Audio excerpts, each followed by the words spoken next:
Bom, então eu vou iniciar apresentando aqui o nosso código do Batalha Naval. O meu grupo é composto por mim, Guilherme Ladra, Gustavo Berg, Gustavo Ferronato e João Guilherme. Então aqui inicialmente a gente importa o random, né, que vai ser utilizado tanto nas posições das embarcações quanto nas jogadas do computador. Em seguida eu crio uma lista com o nome das embarcações, que vai ser puxado esses nomes lá na hora de posicionar cada embarcação. E depois eu crio os tabuleiros. O tabuleiro jogador, o tabuleiro computador, são os tabuleiros que ficam visíveis. E o tabuleiro jogador 2 e o tabuleiro computador 2 são os tabuleiros que ficam invisíveis. Aqui são matrizes 10 por 10, né? Então, em vez de eu criar aqui uma lista de 0,0,0, eu coloco uma lista de um índice só, vezes 10, que vai me retornar 10 vezes esse número 0, e eu coloco um for range aqui de 10, que vai me tornar 10 por 10. Vai me tornar 10 vezes essa lista 10. Em seguida, eu crio aqui as variáveis globais para o número de marcações restantes, né? Cada um começa com 5. E aqui logo abaixo é o print inicial do jogo. Eu vou pular essas primeiras funções aqui que os demais integrantes vão apresentar e eu vou lá para a função dos ataques. Então aqui é a função aqui do ataque do jogador. Primeiramente eu chamo aqui a global lá do número restante de embarcações. Eu coloco esse global na frente porque senão essa função vai reconhecer como uma nova função isso aqui, ela não vai puxar aquela que eu criei lá em cima. E logo em seguida eu crio um loop while.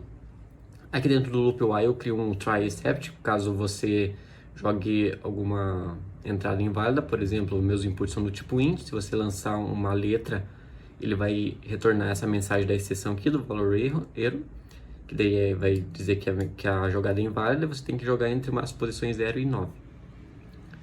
Logo em seguida que ele vai tentar executar tudo esse resto. O primeiro if aqui, eu estou validando se a posição está dentro do tabuleiro. Então, se a linha for menor do que 0, ou a linha for maior do que 9, ou se a coluna for menor do que 0, ou a coluna for maior do que 9, ele vai me retornar essa mensagem que essa posição ultrapassa o tabuleiro, e eu devo escolher uma posição válida.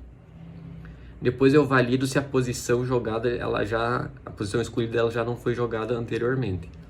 Então, aqui, se no tabuleiro visível tiver um 5 ou um 10, significa que essa posição já foi jogada.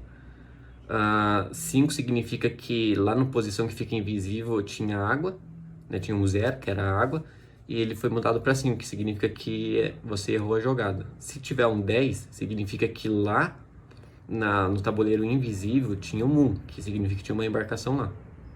Aí ele muda para 10. Então, se tiver um 5 ou um 10 aqui, significa que essa posição já foi jogada e você deve escolher novas posições. Esse próximo if e else aqui são realmente as jogadas. Então, aqui lá no tabuleiro do computador 2, se tiver igual a 1, significa que tem uma posição lá, que o Gustavo depois vai explicar como é que posiciona lá. Mas se lá tiver igual a 1, então no tabuleiro visível deve mudar essa mesma posição para 10, que significa que você acertou a embarcação. E decrementa 1, né, do número restante das embarcações. Se não tiver um 1, significa que é um 0, então não tinha nenhuma embarcação e vai retornar uma mensagem que errei, que você errou, e vai mudar essa posição lá no tabuleiro visível para 5. Diz que todos começam com 0 e que muda para 5. Fora aqui eu fiz da maneira que alterna, independente se eu errei ou se eu acertei a embarcação, é a vez do oponente, do adversário. Daqui embaixo eu tenho os prints, né, dos tabuleiros e o número de embarcações restantes. Esse último if aqui eu estou validando se o número de embarcações já não chegou a 0. Se ele for igual a 0, então o jogo se encerra, né, significa que eu ganhei. E daí ele vai me retornar um truque e um break do loop while. E daí que ele retorna falso para poder sair da função. Aqui em seguida tem a função das rodadas do computador. É basicamente a mesma coisa, a única coisa que eu não preciso fazer é o try except, né? Porque o computador sempre vai jogar um valor entre 0 e 9, que eu coloquei aqui, né? Linha, coluna, né? Eu randomizei a jogada de 0 e 9. Também não preciso validar se está dentro do tabuleiro, né? Já que ele sempre vai jogar 0 e 9. E eu coloquei 2 prints a mais para você, o usuário, poder ver que as jogadas que ele escolheu, né? Então, qual linha que o computador escolheu? Puxa aqui a linha que ele escolheu. Qual coluna que ele escolheu? Então, puxa a coluna que ele escolheu. E o resto aqui é igual, muda a mesma coisa. Se ele jogar numa posição que já foi jogada, né? Ele tem que jogar de novo. Se ele acertar uma embarcação do jogador, muda para 10 e decrementa um ponto. Se ele não acertar, muda para 5.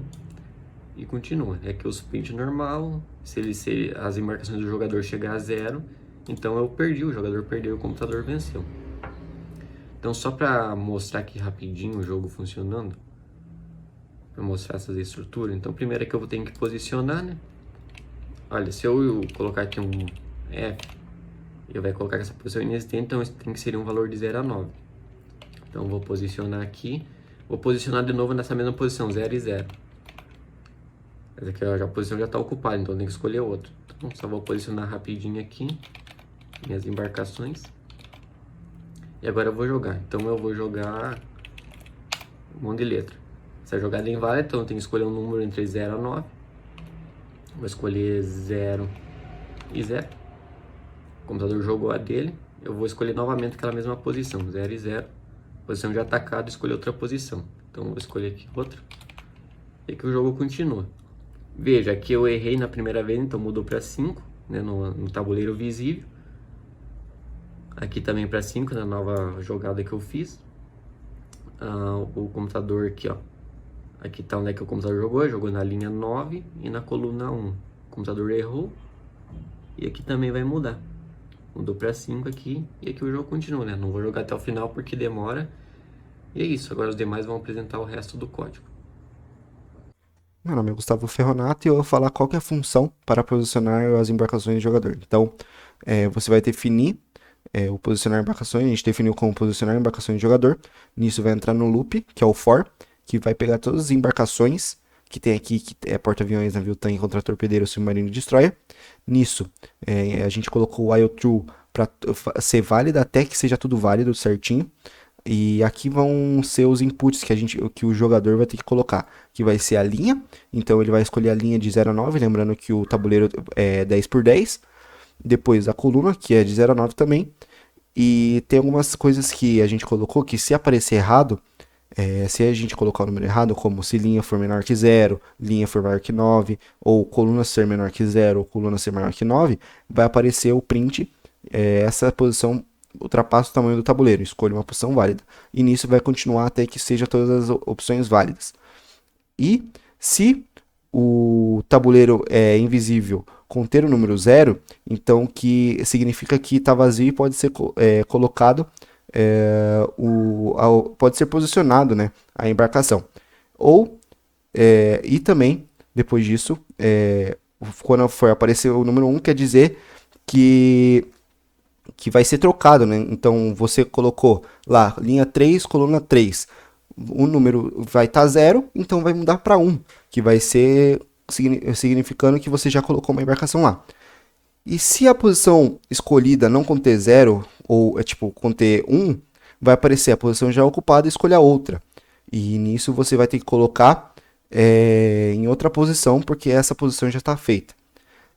Nesse print que a gente colocou, significa que vai aparecer o tabuleiro, o visível, que vai conter tudo 0. Não vai aparecer o invisível porque o invisível é seu, que é só uma referência. Esse tabuleiro visível aqui, que vai conter tudo 0, vai ser só uma referência para você saber onde que você vai colocar o número, porque você precisa contar essas coisas. E é isso. Boa tarde, eu queria falar sobre, primeiramente, a função de imprimir tabuleiro, que tem um for, onde a linha em tabuleiro vai printar a linha. Basicamente, vai printar as linhas da matriz do tabuleiro. Irei falar sobre a função de posicionar embarcações do computador também, que temos um for embarcação na variável de embarcações criadas lá em cima. Temos um while true, que é para ficar rodando, onde a gente vai randomizar dentro dele as linhas e as colunas, com a random.randint de 0 a 9. E aqui colocamos um if, se o tabuleiro do computador 2, linha e coluna for igual a 0, ele vai alterar o valor de 0 para 1 ao posicionar uma embarcação, assim não causando nenhum problema. Aqui iremos chamar as funções posicionar embarcações do computador, iremos dar um print com uma quebra de linha de tabuleiro do computador, nós iremos imprimir o tabuleiro do computador, por isso que é a função imprimir tabuleiro e o tabuleiro do computador. Temos um print com as linhas aqui para deixar mais bonito. E temos um print format dizendo o computador possui tantas embarcações restantes. Daí ele chama essa variável aqui, embarcações restantes do computador. Bom, agora já partindo aqui para a reta final do jogo, temos a função jogo, né? Que ele vai basicamente explicar e coordenar as rodadas de ataque entre o jogador e o computador. Então ele funciona da seguinte maneira. O while true, como já visto nas aulas, Ele é o loop infinito. E ele vai continuar sua sequência rodando, rodando, rodando, até que ou o jogador vença ou o rodada do computador vença, que seria então derrubando todas as embarcações. Esse if rodada do jogador ele será sempre chamado quando for o turno do jogador atacar, e o if rodada do computador será sempre chamado quando for a vez do computador atacar. Aqui então já temos um print, né, para a questão da iniciação do jogo. Aqui a gente está chamando a função jogo, né, para que ele consiga fazer a sua sequência de rodadas. E no final, só um agradecimento, né, obrigado por jogar e o nome de todos os integrantes do grupo.